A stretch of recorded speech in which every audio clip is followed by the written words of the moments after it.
Hi, everyone. Welcome to Fundraising Reset, What to Do This Summer. I'm Courtney Forkham, and we'll be kicking off our webinar today. So today's webinar is the second in a three-part series. For development teams, summer is the season of organization. It's when we step away from our busy day-to-day and prepare for the year ahead. This summer, a reset is especially important. We need to get focused and organized to prepare for an uncertain future. Last week, we discussed how to build your new case for support. Today, we're going to focus on how to organize your list. Next Wednesday, we'll walk through how to create an engagement or stewardship plan for the coming months. So before we get started, a little about us. Aperio is a fundraising consulting firm created by a group of fundraisers who believe that nonprofits can do more than survive, but rather they can thrive. We believe that your mission, your donors, and your team have more potential, and we're here to make it simple to realize that potential. As you'll hear today, our passion is for going beyond great ideas. We know that the challenge is less often what to do, but rather how to get it done among competing priorities. In creating our firm, we've listened, we've learned, and distilled what works into a clear roadmap that any nonprofit can follow. The building blocks of that roadmap are people, a clear business model, and a culture of philanthropy. We work alongside organizations, large and small, to implement this roadmap and unlock new fundraising potential. So here's who you're going to hear from today. Again, I'm Courtney Forkham, and I'll be presenting with my colleagues, Bianca Daruni and Emily Hicks. We will be sharing with you what we have learned from our clients, conversations with nonprofit leaders and fundraisers around the country, and importantly, our on-the-ground work at leading nonprofits earlier in our careers, including the Leukemia and Lymphoma Society, the American Red Cross, Oklahoma State University, and the Nueva School, to name a few. We've all walked in your shoes, and we're excited to be a part of your journey during this unique time. So, for context, last week we discussed how to build your new case for support. We talked about how every organization needs to take a fresh approach to telling their story because the fundraising landscape has changed so much in the past few months. We talked about using Simon Sinek's golden circle to guide our thinking and starting with defining our why. If you missed this session, you can check out the recording, a recap, and a workbook on aperiophilanthropy.com.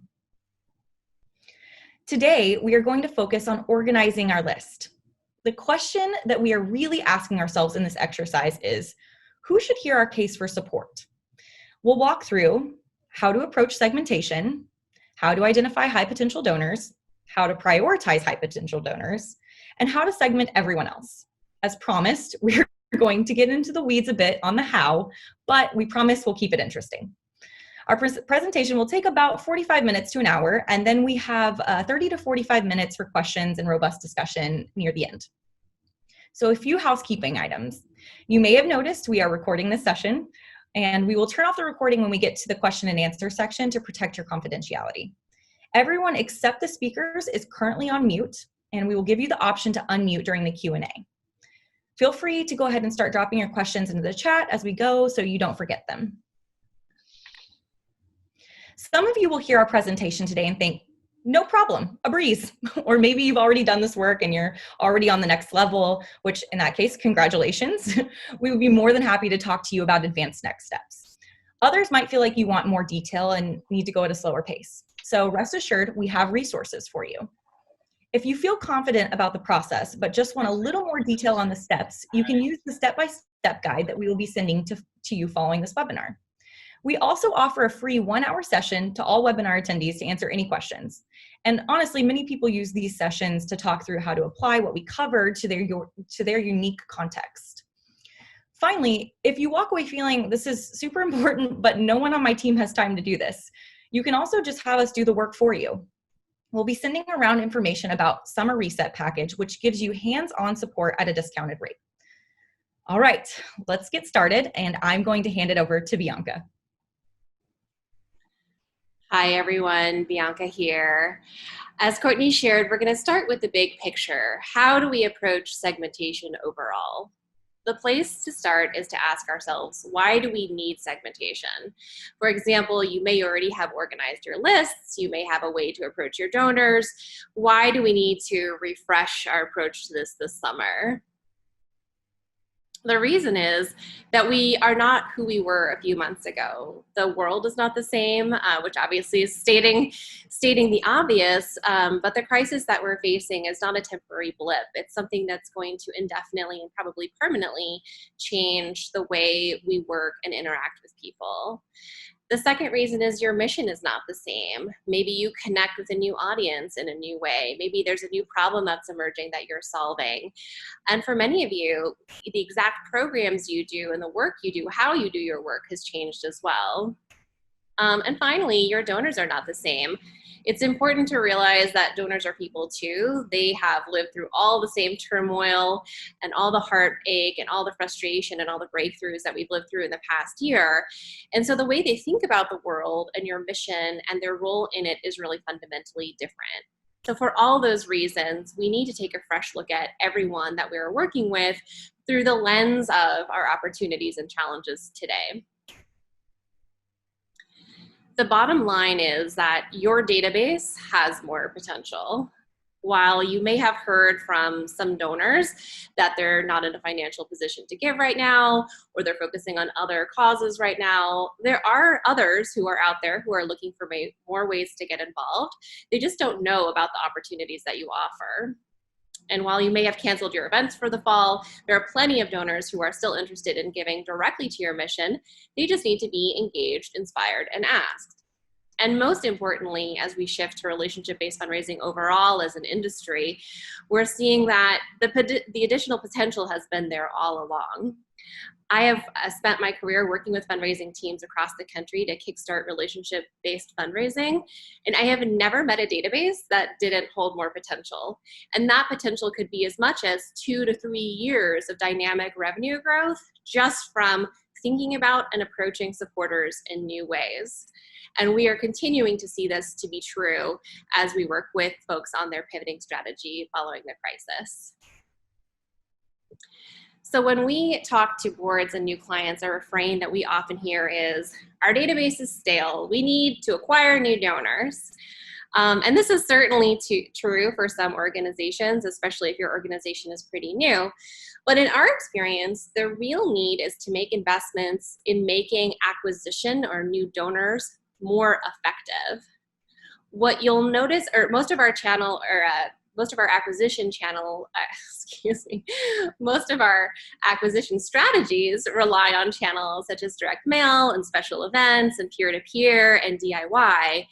And what you'll notice about these is, with the possible exception of DIY, that these are the most expensive fundraising channels that we have. The cost to raise a new dollar is typically somewhere around 40 to 60 cents when you honestly factor in staff time and all the wraparound expenses. So those are really expensive dollars that we have raised.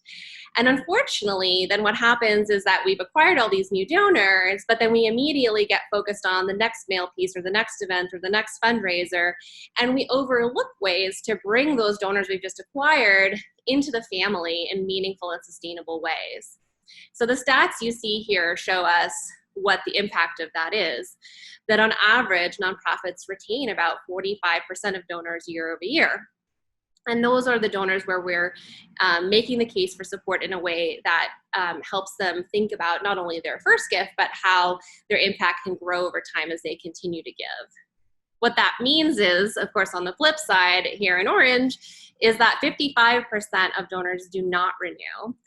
And if your organization doesn't have a middle or major giving program, that rate is probably, your retention rate, the 45% is probably even lower, meaning the number of donors you lose every year is probably higher.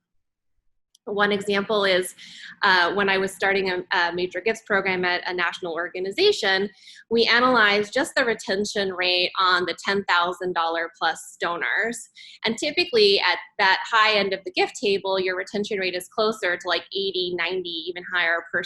Those are your most loyal and invested donors. In this example, the organization received about 2,000 gifts above $10,000 every year, mostly through events and peer-to-peer.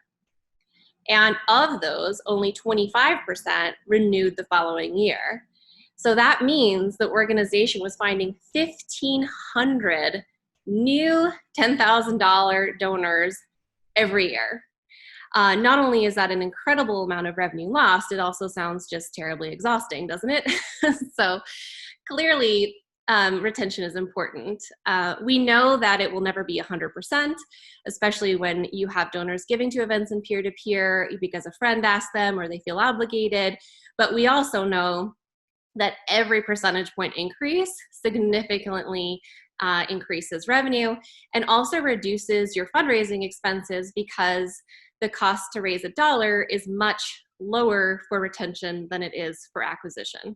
Acquisition is very expensive, retention is less expensive.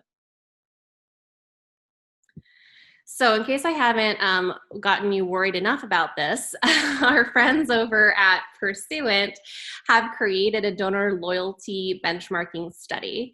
So they dug into the data of 21 organizations and found that for those organizations, 62% of their donors had only given one gift in their lifetime. So the question that I have started asking organizations who are focused on acquisition is, what are you acquiring donors for? If you're willing to invest in acquisition, but not on the back end of engaging and inspiring and asking donors for renewals, there isn't really a lot of point in acquiring donors. It just makes your overall fundraising program more expensive and less efficient. We know that the quote unquote profit of a first gift is minimal. In some cases negative in direct mail, but the real value from the donor comes from their lifetime giving, from their second, third, fourth, fifth gifts. So in this example from this benchmarking study for these organizations, the average lifetime giving of donors who were retained was over $1,000. And so that means if 30 more donors had repeated their gifts and stayed engaged, that would be $30,000 more for the mission. If 300, then 300,000. If 3,000, then 3 million. A donor that we don't engage and don't renew is not revenue lost once. It is revenue lost for a lifetime. So you may be asking yourself at this point, well, okay, so what does it take to renew a donor and what does it take to drive up our retention rates? And I think the main thing to know is that to stay engaged, what donors need is not you to invest in fancy technology. They don't need big events. What they need is you, your time, your energy, your personality, your relationship. And more specifically, they need you to do all of those things we always have on our checklist of best practices for fundraising. They need you to provide a timely acknowledgement within a week that is accurate. It doesn't have to be highly fancy, but it needs to be on time and accurate. They need updates throughout the year about what you're doing, how their gift is at work, what impact you're making, what progress you're making. They need ways to get more involved, whether that's through additional giving or volunteering or learning more or engaging in some other way. They need opportunities to meet other donors, which is often where your events come in. And those events, again, don't need to be super fancy and highly produced, but they need to be interactive so donors can feel part of a community and part of something meaningful. And they need opportunities to meet with you, both in groups and one-on-one. And that includes both, face-to-face meetings, but all of the other ways that we have learned to meet people or engage with people over Zoom and phone calls and emails and texts and whatnot. And so really at the bottom line is we can keep going probably on this list, but as you can see, the need is really for you, the people of the organization, to connect with the donors that you serve. You may be thinking to yourself, Bianca, this all sounds great, but there are so many donors and there's only one of me or a few of us, and how are we supposed to provide all of this for everyone? Enter segmentation. So segmentation is a fancy word for organizing your lists. It means grouping your current and prospective donors into a handful of lists. That way you can create plans and experiences for groups of donors. These experiences will definitely be efficient to plan, but will feel robust to the donor. So your personalized moves management will layer on top of this, but can be much more focused since you've already created a great experience for your donors. So from your organization's perspective, an organized list combined with the engagement plan is what we'll discuss next week, and it ensures that no donor falls through the cracks, that all donors are treated well, but not equally, meaning that you create special opportunities for donors as they grow in their impact on your mission, and that everyone internally knows their role and plays it. So engagement is simple and seamless, and it's not a confusing hassle to get each mailing out or each cultivation event planned. And more importantly, the donor will feel all the time that my gift was used well and as I intended, my partnership makes a difference, and I have a role in the future of this mission. Again, your database has more potential. And the first step in tapping into that potential is definitely to make like Marie Kondo and get organized. Declutter your lists, spend your time more efficiently, create a better donor experience, increase retention and upgrades. So let's take a moment to reflect. Why is it important for my organization to organize lists? And why is now the time? Also, what potential are we not exploring? All right, time to get into the details a bit. So here's going to be the process we're going to walk you through today. First, we're going to choose your segments, then identify your high potential donors, prioritize your high potential donors, segment everyone else, tag your segments, and then assign owners and make your plan. And one note before we get started, for simplicity's sake, as we walk through this today, we're going to focus on individuals. To include companies and foundations, you will do the same process, but figuring out your high potential donors will require a bit more research. If you have mostly institutional donors, follow along to get the logic and then schedule a session with us to talk through how to make the process simple for your organization. Hi everyone, Emily here. I'm Apirio's Operations and Analytics Director, and I'll be walking you through the more technical steps of the process, aka the fun parts. As Courtney shared, step one is to choose your segments. In this step, we'll be asking, who are you trying to reach and who needs special treatment? I like to start this process by just taking a look at the database overall. I look at things like number of records, number of donors over the past 3 years, number of 1,000+ donors over the past 3 years, number of 10K+ donors over the past 3 years, average gift size, and retention rate. This helps me understand the starting point. You can skip this step if you don't have a way to get the data, but we highly recommend it. We also can produce a report for you with all of this key information for this exercise and also to make data-driven decisions about your fundraising strategy. When we segment donors, there are lots of factors that we can consider. Some examples are recency. When was their last gift? How long have they been giving? Frequency. How often are they giving? How long have they been giving? Type. What types of gifts do they make? Events, peer-to-peer, or directly to the mission? Amount. How much are they giving? How much was their first gift, their last gift, their largest gift? Potential. What is their estimated giving capacity? What are they giving to other organizations? And how philanthropic are they? Motivation. What drives their giving? What drives their giving to us? And interests. What interests them in our mission? What are their interests generally? So there are many ways that we can approach segmentation. The first is just using giving data. We recommend starting with the second, which is using your giving data plus some sort of wealth screening tool. This is the method we are going to walk you through today. If you do not have access to a wealth screening tool, please contact us and we can screen the records for you. If you're used to segmentation and have an established stewardship program and digital programs, you can shift to dynamic segmentation. That means that rather than grouping donors into the same segment all the time, you continually segment for the exact audience that you need, providing highly personalized donor experiences.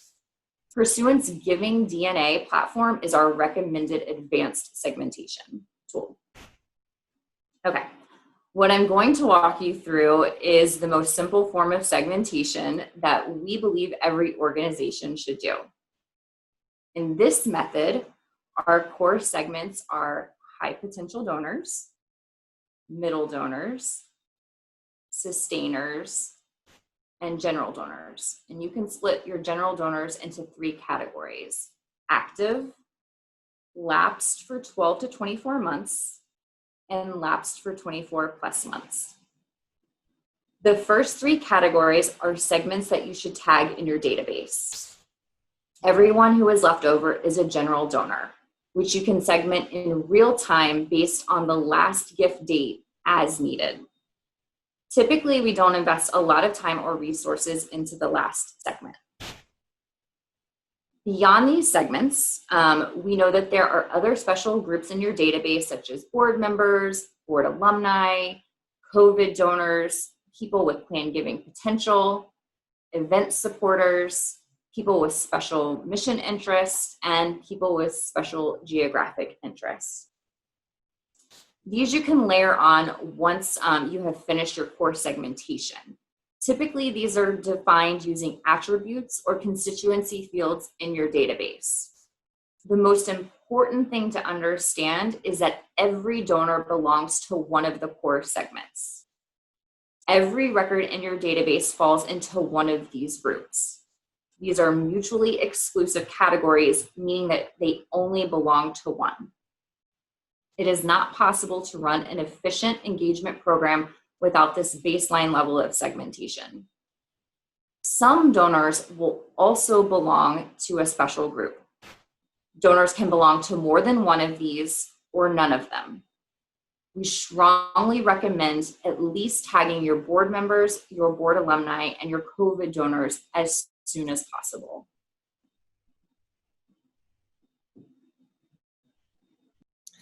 Now that we've determined our approach to segmentation, let's move to the step of identifying our high potential donors.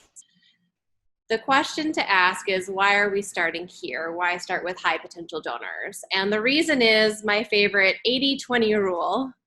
In general, in most things we do in life, but especially in fundraising, only about 20% of our work drives 80% of the results. In fundraising, that means that about 20% of donors are typically giving 80% of the revenue.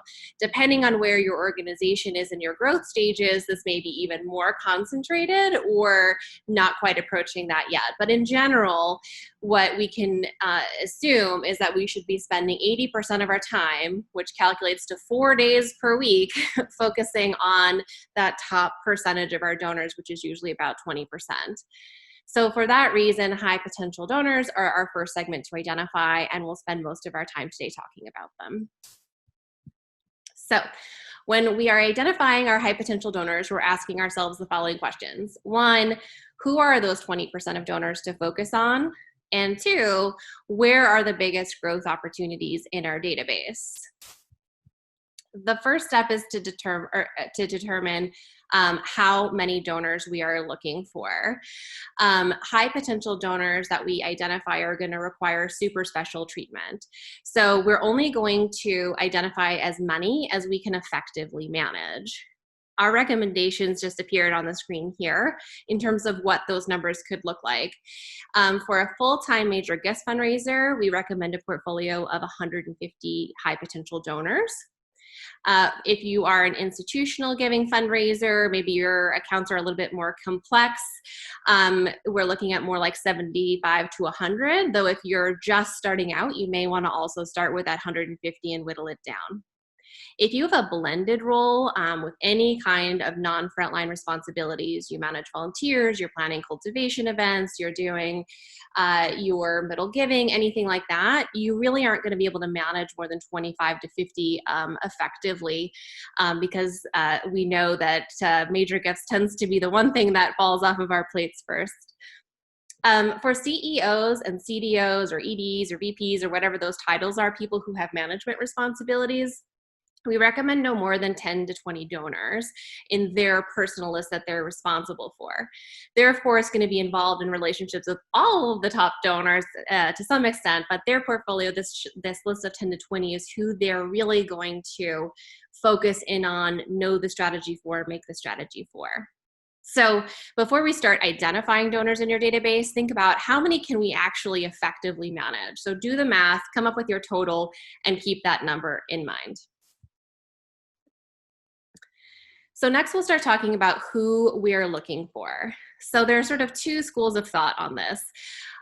Most organizations focus on past giving as the biggest indicator that somebody should be prioritized for special treatment. So they'll look at the largest gift, how many gifts, and really are starting to prioritize people who have given large gifts recently. We recommend an approach that is focused on capacity or future potential. And here's the reason.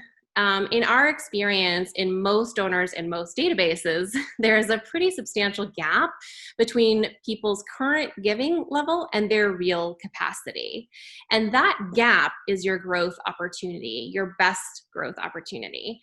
So when we create our short list of high potential donors, we don't want to focus on people who are already giving at their highest level or giving to capacity. We want to shift our focus to people who have the biggest gap, the most room to grow. So we're going to give all of our donors a great experience, but make sure that we're isolating that group that really has somewhere to go with us. For major gifts, and as well as foundations and companies then, what our definition is of a strong prospect, if you will, is this capacity plus approach. What it means is, first of all, that capacity is non-negotiable. Before someone can get added to our high potential list, we need to make sure that we know that they at least have the financial ability to make a gift at the level that we're looking for. So whether you see that in a wealth screening, in their giving to other organizations, their net worth, other indicators like their largest gift to you, we have to have some reason to believe that the person or organization has the ability to make a large gift. The plus means that capacity is not enough.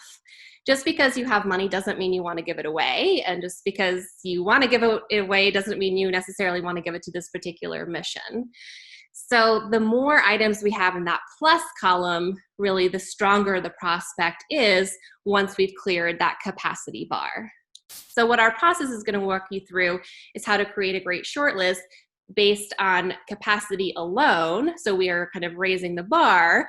And then from there, we're going to choose within that short list of people that we know have capacity, the people with the most quote unquote plus indicators. So let's go through some examples of what a plus can look like. One item that is really predictive is that they made a significant first gift. Most analysts place that at about $250. If you're a startup, you could be looking at $100 plus. But we know that a large first gift, especially if that first gift is directly to the mission versus to an event, is a good indicator that the donor is waving at you, that there's more opportunity there.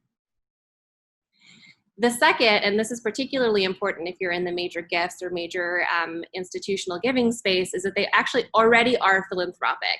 So beyond their organization, they're making large gifts on a regular basis to other organizations. Maybe they even have a giving strategy for giving away their dollars. Recent giving is a big predictive function. An analyst that I worked with at the Red Cross always used to tell me, the biggest predictor of giving is giving, and people are most likely to give when they have just given. Not a year later, but when they have just given. They're responsive. Many of us work in major gifts, and we've had those unreplied to emails and unanswered phone calls and meeting requests that just sort of, disappear in the dust. So if a donor is responding to you and engaging with you, that's a great sign. I mentioned outright giving again. Event donors and peer-to-peer donors can become significant, long-time, and loyal supporters for you. But the type of giving that's directly to your mission is a little bit more predictive of loyalty and growth over time, because the donor is choosing to invest directly in your mission. So even though those donor amounts might be smaller, a $500 donor that just gave on your website out of the blue, or who gives to your direct mail program, is actually much more interesting sometimes than a $10,000 event sponsor. Obviously, if they've expressed interest, that's a big plus.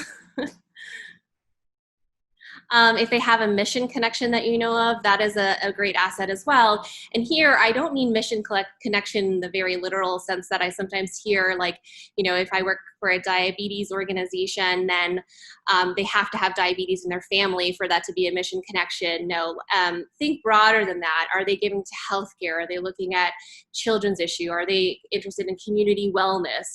Think really big picture when you're thinking about mission connection.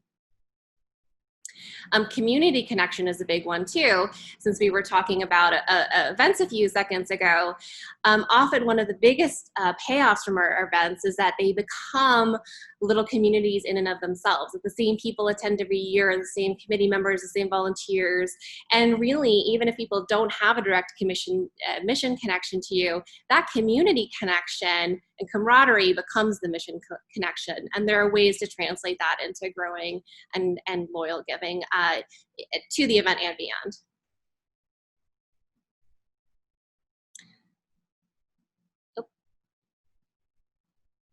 And lastly, that they're involved in some way. So maybe they're volunteering, they're attending your cultivation events, they're participating in surveys. Any kind of sign of life is a great plus. All right, now that we know how many donors we're looking for and what we're looking for, let's pull a list to review. On the screen, you see the export to do from your database. If you have wealth screening information already in your database, pull it into this list. If not, export the rest of these fields and get the list wealth screened by your research vendor or us. Only people with addresses on file can be wealth screened, so please focus on those. To make the list a manageable size, filter out people with a first gift under $250 or under $100 if you're a startup, and people who have not given in the past 3 years. From here, we can use Excel filters and sorting to whittle the list down to the size that we want.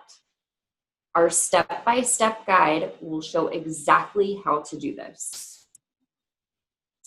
So as Bianca said, capacity is the non-negotiable part.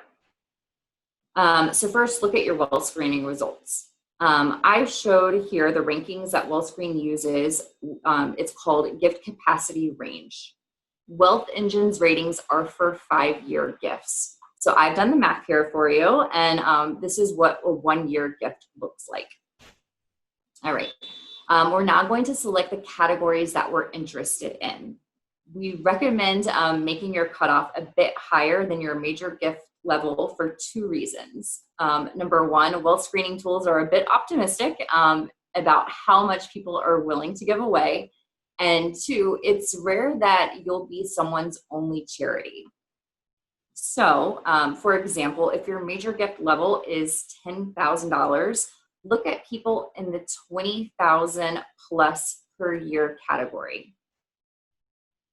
If your major gift level is $5,000, look at people in the $10K plus per year category.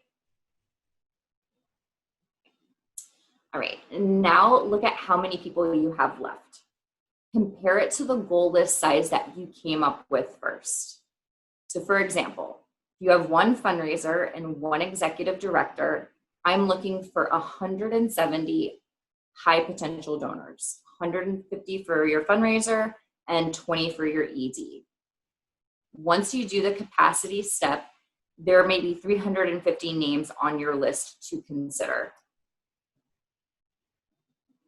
So usually at this point, the list will be bigger than what you're looking for. One way to whittle it down further is to exclude another capacity category.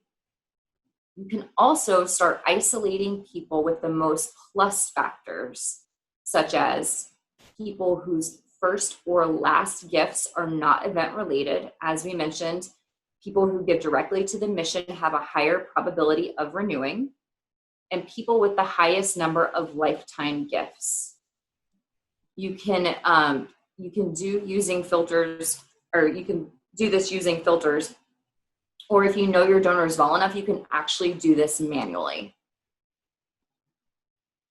If you have fewer donors than what you're looking for, consider adding a capacity level back in. Usually to identify high potential donors, I create an extra column in my spreadsheet and put an X next to the names I want to flag as high potential. That helps when I'm filtering and trying to make my list bigger or smaller.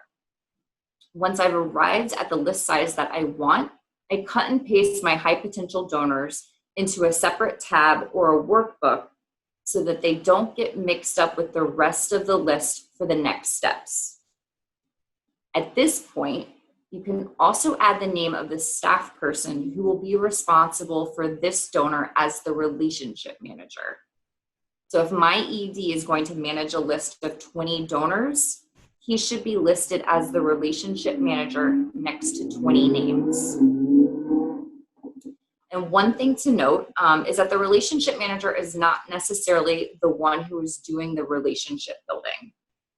Think of the relationship manager as the quarterback. It's the person who is in charge of the strategy and the experience for the donor, which can include involving teammates such as the executive director in the process. So at this point, even your high potential list may feel very big. So now we're going to talk about how to set priorities within that list. So when I first started in major gifts, I definitely felt like my portfolio was just an overwhelming list of names on a page. I wasn't sure where to start, alphabetically, largest gift, recent gift, or how to know that I was creating relationships in a strategic way. And the process we're about to walk through is how I have solved this problem for myself and now for the fundraisers I work with. When we are prioritizing our high potential donors, we're essentially asking, for the list I'm responsible for which I am the relationship manager, who are the 20% of donors to focus on? And how will I manage the whole list? I'm excited to tell you that tiering is the solution. So there are many ways to approach this, but we recommend the following approach that we are focusing not only on people we currently know well or who are currently big donors, but also those people with the most potential. As you can see in this illustration here, we use 3 tiers. And the top tier is the smallest and the bottom tier is the biggest. So now let's define the tiers. We define tier 1 as your top 20 donors in terms of growth potential in the next 12 to 18 months. These are the people with the biggest gap between their current giving level and their potential. So if you recall the visual from a few slides back, that's what we were discussing. Often these are current major donors with even greater potential than they're currently giving to you. Sometimes it's someone whose multi-year pledge is ending that we want to approach for a renewal or an upgrade. And sometimes it's someone who's only given to us once or at a lower level, but we know the capacity and plus signs are there, which is like a mission connection, major philanthropy elsewhere, or an interest in our work, which is like willingness to take a meeting as well. All of those factors play a role in the plus. So moving on to tier 2, which is what we define as established donors who are likely to give again in the next 12 months. And these are always going to be mostly your reoccurring major or close to major donors and people paying off multi-year pledges. And it's also a wonderful tier to include all of your board members in. And lastly, we have tier 3, which will be everyone else you are getting to know this year. So it may be, some of these people you might know personally, but not yet their philanthropy. Maybe you haven't had a well screen on them yet to be able to dive deeper. Others may be new names for you. Either way, by including them on your list in tier 3, you're setting the intention to spend time with them this year in the hopes of moving them from tier 3 into a tier 1 or tier 2. So in other words, tier 1 is your top source of growth this year. Tier 2 is your top source of retained donors and upgrades. And tier 3 is your top source of newly engaged or re-engaged donors to build your pipeline. We've put the highest potential in the short to medium term in the top tiers. And that means the top tiers is where we will put our highest focus according to the 80-20 rule that Bianca, explained to us earlier. So high focus means a highly personalized experience. We will give an excellent experience to everyone, but we'll spend the most time working with the top tier donors individually. So in terms of how to do the tiering, you always have 2 options, probably a few more, but we suggest these 2. The first is manually, 1 donor at a time. Most fundraisers tend to use this approach because it allows you to build on your existing knowledge of the donor and the relationship you already have with them. It gives you a little bit more control over the situation, so you feel like you can actually manually put them in the tier that you think is best for them. Alternatively, you can use a batching process and then review manually. And this is the process we recommend for small shops or for situations where you just want to start tiering quickly and actually get the process moving. Because we know that one of the things that tends to create roadblocks is the idea of just actually sitting down and doing this tiering process. So there's a way that 2 different ways you can go about it. And our step-by-step guide will walk you through this process, which mostly involves a lot of filtering and sorting in Excel. So as a career frontline fundraiser, I cannot overemphasize the impact of these tiers. It opens up entirely new possibilities and makes the day-to-day so much easier. The one benefit is the win-win, which is efficiency for me and a better experience for the donor. Next week, we're going to discuss how you'll actually use the tiers in your engagement plan. You'll be able to easily deliver regular and meaningful touch points to all your donors without having to do the same thing 150 times, which is about how large your portfolio should be. So the second benefit is clarity on how to spend my time. So for example, at the start of each week, I would always pick about 10 donors or so to really focus on, in addition to any other ongoing conversations that I had with other donors on my list. I'd make sure that those 10 included some names from each tier, usually like 1 or 2 from tier 1, 3 or 4 from tier 2, and tier 3, so on. So that I knew that I was mostly prioritizing my highest potential donors and not ignoring my bottom tier. And I think that's really important here, is because when I talk to so many fundraisers, we really tend to have these conversations around, focusing on just the tier 1s once you get them tiered out, because obviously we get excited about the potential and growth, but there's so much potential that actually could lie in your tier 2 and tier 3. So this is a tool that I really found useful to do each week. Because organization, honestly, is the real freedom. And the result is not only a better donor experience, but it's more dollars for the missions we care about. All right, so now we have made progress in our high potential donors, and we have isolated our 20% of donors that are 80% of the potential and 80% of our worth 80% of our time. But as we know, creating a robust fundraising program requires us to look at everyone, and also to continually be engaging that next tier of donors so that we have a consistent pipeline into our top donor program. So far we've covered steps 1 through 3 in our process. So we have chosen our segments, we've identified high potential donors, and we've prioritized our high potential donors. So now we're at step 4, segment everybody else. As a reminder, what we're talking about when we talk about our core segments is these names on the left of the screen. So after high potential donors, our middle donor sustainers, and our general donors. I think what's really important to remember here is that, again, we are going to use the lens of capacity, not their current giving level. So flipping here back to our gift table. sorry. Next slide, please. Sorry about that. So for middle donors, we're going to be looking back at this capacity range that Emily showed us earlier from our well screen. And by middle donors, we're not necessarily going to look at, have they given a $1,000 to $9,000 gift in the past. We're going to think about their capacity as an additional layer. So in your spreadsheet that you use to create your high potential donors, you're going to go back to your original list and look at everybody who's left over and select from there your middle donor segment. The first piece of it will be any people with that higher capacity that, theoretically could be a major donor based on capacity, but either you don't have room for, or there just isn't enough of a plus there. And those people will become part of your middle donor segment. And then you can look at the rest of your high capacity tiers here and give yourself, again, that wiggle room that somebody doesn't have to give you, their firstborn child in order to meet your middle giving threshold. So sustainers are typically defined as monthly donors. If your program doesn't have a robust monthly strategy, you can also tag these as just your recurring annual donors. So a lot of these folks are in direct mail. A lot of them are coming through your digital program. So you're really loyal people that you want to give an extra experience just because of their loyalty.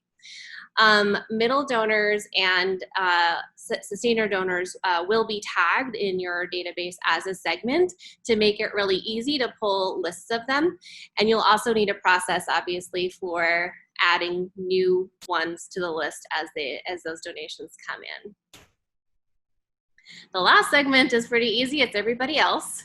We're not going to tag general donors in our database, because what we're going to do is instead segment them by their last gift date. So if you were, for example, going to be doing a direct mail piece or a digital piece, you might want to just focus on the people who have given in the last 12 to 24 months, or 0 to 24 months or 0 to 12 months, or you might be looking at, can we re-engage some of those super lapsed donors, and then you would look for a last gift date, further in the past.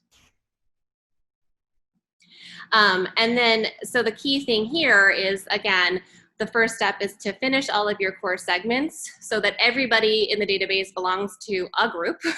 And then anytime you create your engagement plan, you can just use these as shorthand for groups of donors. And we'll talk about that more next week.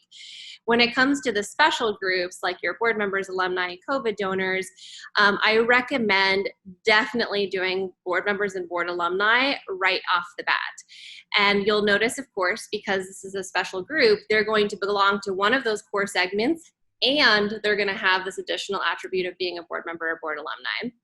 If your organization has received an influx of new donations because of COVID, you must, 3 months ago, have started tagging your COVID donors, especially your first-time donors due to COVID. Tag them now so that you can track them immediately. And I would consider, sort of regardless of potential and gift size, these as a special cohort in your stewardship program, and treat them the way you would a middle giving cohort. Because if you wait until next year to get those renewals, or to go back to people, or to identify some of those people as major gifts potential, it will be too late. The time to engage them and to steward them and to show them that your mission is not just about COVID, but about the rest of life as well, that time is now. So getting started, hopefully you have at least gotten some practical steps here that you're inspired to put into work. Again, we are going to, we've walked through the whole process here of choosing segments, identifying high potential donors, tagging in your database, etc. But the real key is going to be in that step 6, is giving each segment an owner that is responsible for the experience of that segment, for making the plan of what's it going to be like to be a sustainer this year? What's it going to be like to be a high potential donor this year? And making sure that everybody has regular touch points, diverse touch points, things that inspire them and engage them, so that when it's time to ask again for those donors, that they're excited to do it. In terms of support, as Courtney mentioned, again, we're going to send out a step-by-step guide that walks through the nitty-gritty of the things that Emily went through, of how to do the filters and in what order and all of that jazz. If your head is spinning or you're thinking, well, this sounds great, but I want to tailor it to our organization, schedule a free 1-hour session with us, no strings attached. We'll walk through with you how to apply what you've learned here. And then if you would like somebody to actually just do this work for you, we'll send out our discounted summer reset package that where you can actually just have us do the screening and segmentation for you, so you're just ready to go.